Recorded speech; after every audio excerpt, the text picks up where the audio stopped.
Olá, pessoal. Agora a gente vai para a segunda parte da aula, que é de interpretação textual.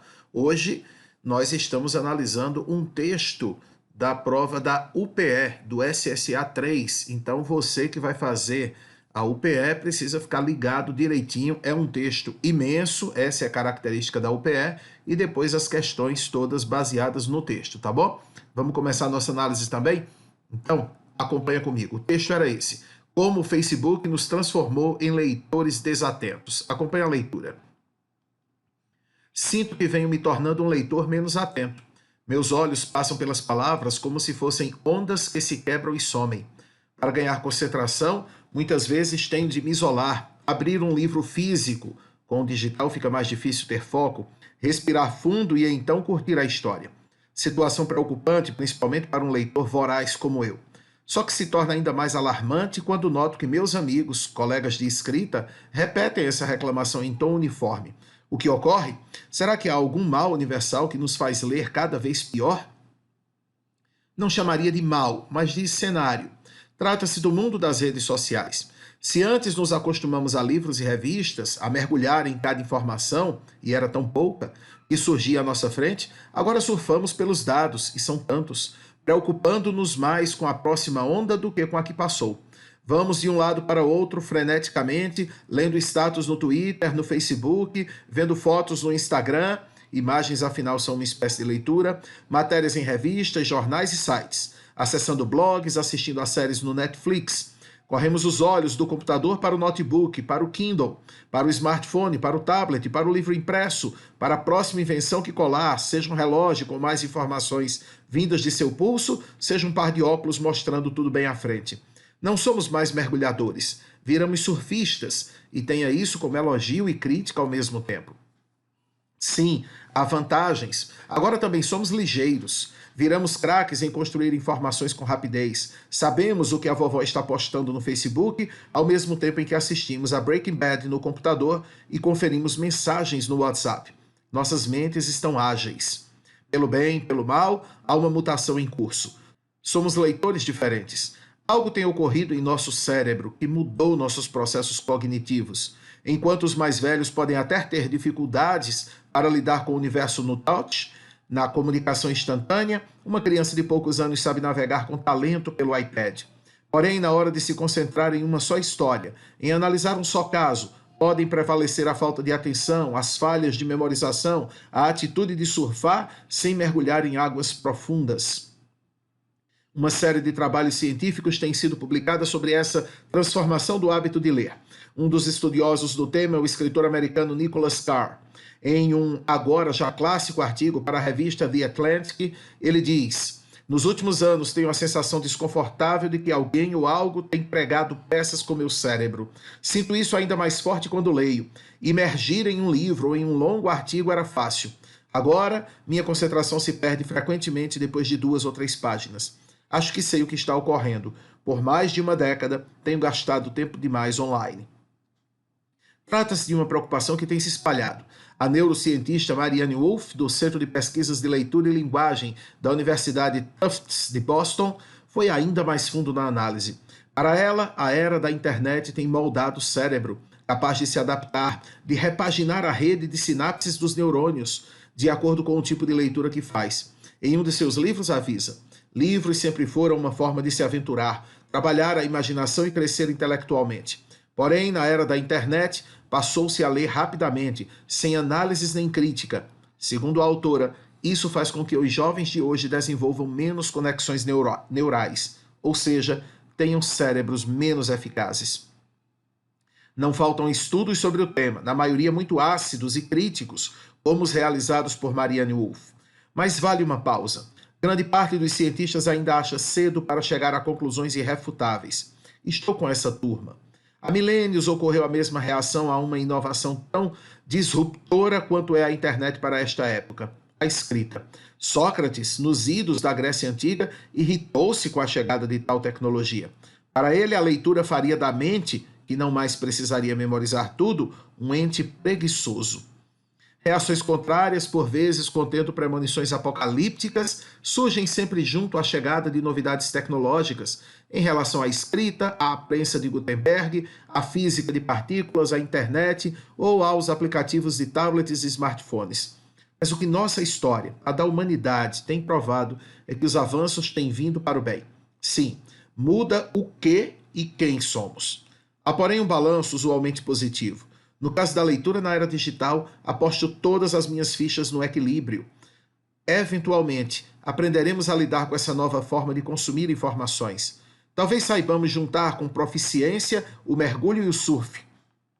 Neste momento, contudo, não vislumbramos a chegada de tal equilíbrio. Por isso estamos confusos como um animal em adaptação a um novo habitat. A garantia de sobrevivência? Leia, sempre, o que for, o que lhe der prazer, e não deixe seu cérebro estacionar. Muito bem, gente, vocês viram aí, é um texto imenso, não é? Que traz visões de autores sobre o processo de leitura e sobre como as redes sociais estão influenciando a nossa vida e o nosso hábito de ler. Vamos dar uma olhadinha agora nas questões? Então vamos comigo, pegue seu livro aí na página 61, tá bom? Olha lá, a primeira questão dizia: o tema de um texto pode ser indicado pelo seu título. Outro título para o texto 1 que sintetiza as ideias nele apresentadas é: o título do texto era Como o Facebook nos transformou em leitores desatentos, não é? E olhando para o texto, que outro título poderíamos dar? Diz aí: o livro digital nos faz leitores piores? As redes sociais não produzem leitores críticos? As consequências do excesso de tempo online? Por que os jovens de hoje desenvolvem menos conexões neurais? Leitura na era digital, tempo de mudança e adaptação. Esse tipo de questão que, de certa forma, pede para você sintetizar as informações apresentadas num texto, costuma trazer algumas frases bem específicas, de trechos específicos do texto. Por exemplo, por que os jovens de hoje desenvolvem menos conexões neurais, né? Isso está em determinada parte do texto. É uma visão de alguns autores, mas a gente não pode dizer que o texto foi discutir as conexões neurais dos jovens, dos adolescentes, né? Basicamente, o texto todo gira em torno da leitura na era digital. O título trata do Facebook, mas em algum momento se fala do Twitter, se fala do Instagram, né? Então, a melhor resposta, ou a resposta correta, é a letra E. Leitura na era digital, tempo de mudança e adaptação. Inclusive, no final do texto, ele diz que estamos num processo de adaptação, de misturar o mergulho com o surf, né? Utilizando a metáfora do texto. Então, resposta dessa primeira questão, gente, letra E. Tranquilo? Vamos ao próximo quesito.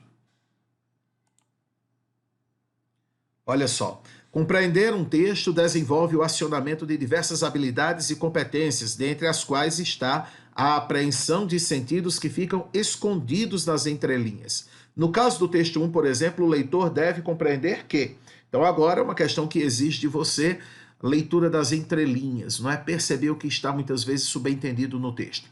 Diz a proposição número 1. Com a comparação presente no trecho, meus olhos passam pelas palavras como se fossem ondas que se quebram e somem. O autor pretendeu transmitir como percebe a superficialidade de sua atividade de leitura. Você deve considerar essa proposição verdadeira.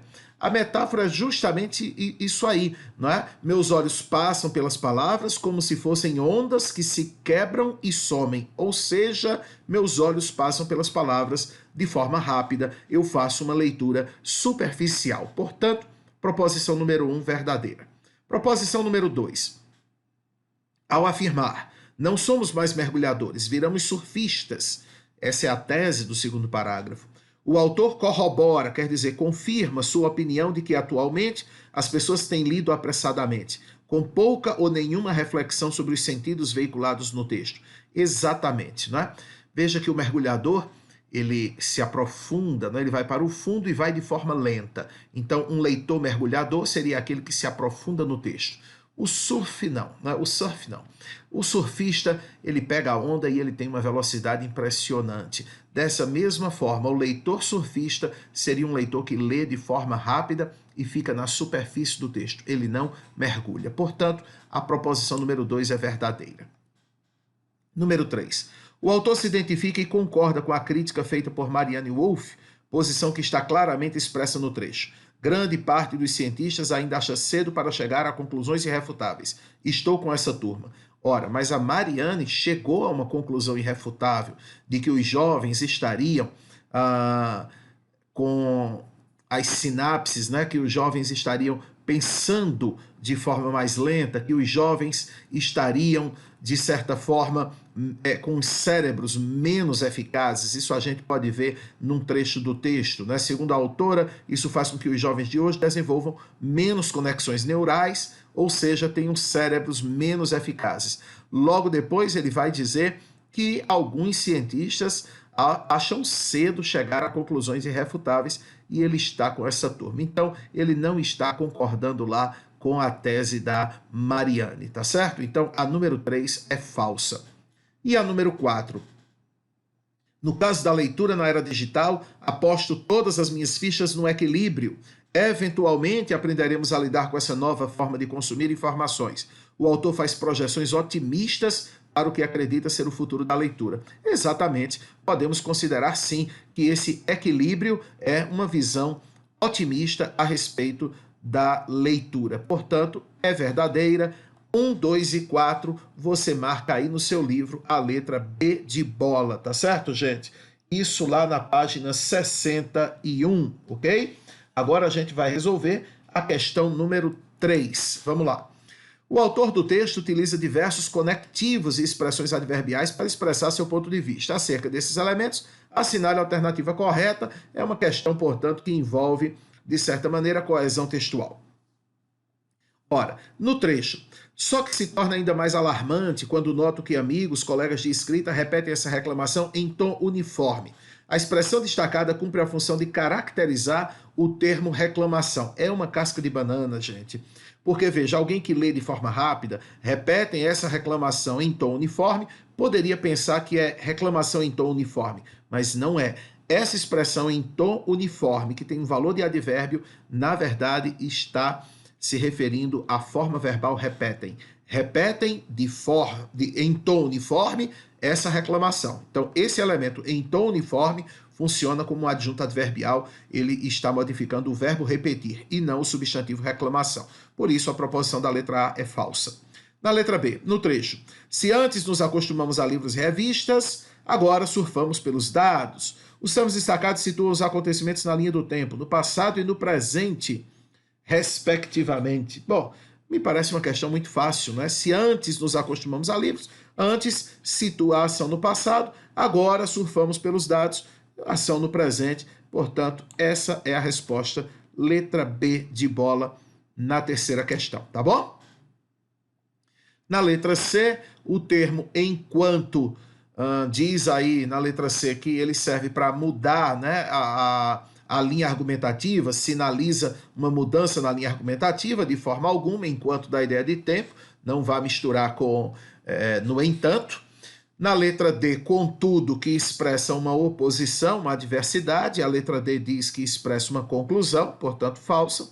E na letra E, a garantia de sobrevivência, leia sempre, diz que esse termo destacado tem a função de aposto explicativo, de forma alguma. Isso é um adjunto adverbial, não é? Nem tudo que está entre vírgulas é aposto explicativo na língua. Então, estamos diante de um adjunto adverbial. A letra E também está errada. Então, como já dissemos, letra B é a resposta dessa questão, tá bom? O quarto quesito, gente, olha só, considerando os aspectos de construção linguística do texto 1, particularmente no que se refere à progressão temática e sequencialização dos parágrafos, ou seja, coesão textual, tá certo? Vamos lá. A articulação entre o primeiro e o segundo parágrafos não se efetiva de fato, aí a gente já vai excluir, porque há sim uma sequência entre os parágrafos. Letra B, no final do segundo parágrafo, o trecho, e tenha isso como elogio e crítica ao mesmo tempo, o termo crítica articula-se no início do terceiro parágrafo a palavra vantagens, quando ele diz que sim, há vantagens. Mas veja, esse vantagens aí não se articula com crítica, né? Crítica equivale a análise nesse caso, não é?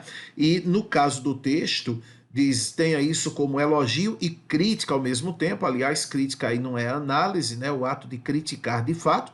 E, claro, essa crítica não se refere às vantagens, né? O elogio se refere às vantagens, crítica se refere às desvantagens. Portanto, letra B também está errada.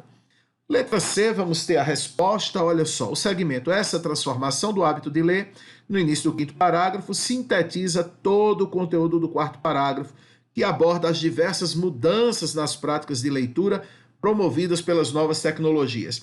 É exatamente isso, gente. O 4º parágrafo, seja, o que antecede esse fragmento, diz, ou melhor, faz referência à comunicação instantânea, faz referência a que uma criança de poucos anos sabe navegar com talento no iPad, tá certo? Mas fala lá de que essa mesma criança vai ter dificuldade de se concentrar. Então, quando a gente tem a retomada, essa transformação do hábito de ler, é uma referência a tudo que foi colocado anteriormente. Portanto, a resposta dessa questão está na letra C, ok? Era o 4º quesito aí na sua página 61. No seu livro ainda há uma 5ª questão, tá certo? Que pede para marcar aquela onde há uma relação semântica de alternância, mais uma questão de coesão textual. Essa bem fácil, logo na letra A você tem aí o elemento ou, não é? Isso já na página 62, o elemento ou marcando essa alternância na questão número 5, tá bom, minha gente? É isso. Lembra que é preciso que você assista a aula detalhadamente, não é porque não estamos em sala de aula nesse período de crise que você vai, não é, abrir mão aí dos seus estudos, tá certo? Mantenha o foco, vá acompanhando as aulas, qualquer dúvida, chame a gente pelo WhatsApp, tá? Essa é a 2ª parte da aula da semana. Nós ainda vamos postar mais uma parte com a redação, tanto a estrutura do texto quanto o debate da semana, tá bom? Grande beijo para todo mundo, se cuidem.